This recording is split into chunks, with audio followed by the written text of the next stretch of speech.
Fried ang bawang until golden brown.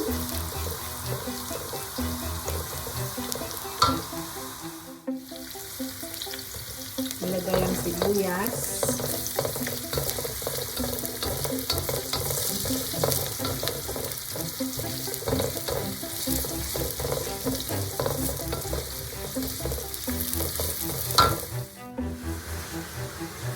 Ilagay ang baboy.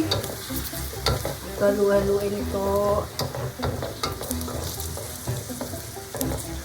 hanggang siya ay maging toasted.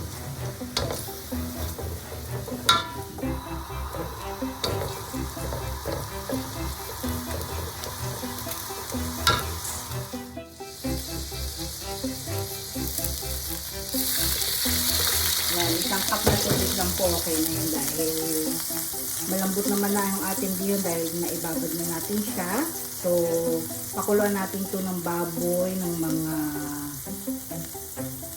10 minutes. Yan, ganyan, mga 10 minutes. Tapos, lalagyan natin ng toyo. Yan, lagyan mo natin siya ng paminta. Hindi ko na nilagay mo sa ingredient. Paminta o black pepper. Thank you. Yan, i-fry po natin yung chorizo o pork Chinese sausage hanggang maging golden brown na po siya. Tapos ihiwalay natin ito mamaya para lang sa taas.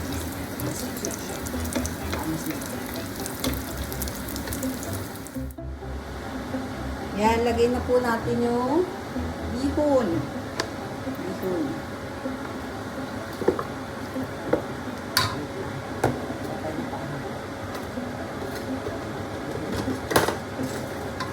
Tapos halu-haluin natin siya hanggang ma-absorb yung ating tubig.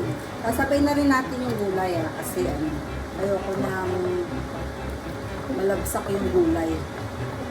Sabay-sabay na kami. Kapkuban yung gulay.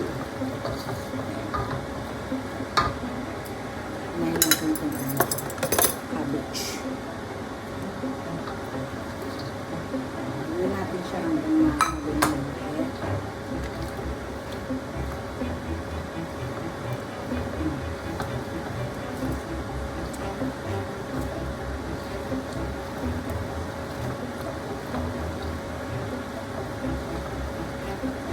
Tapat sa kamay ko. Haluin natin siya hanggang maano. So, may tubig.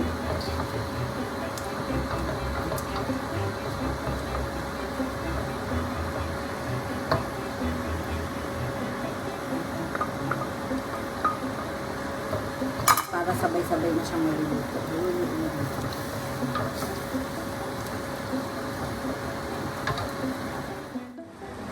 Yan na ang ating finished products. Tapos na po siya. Thanks for watching. Please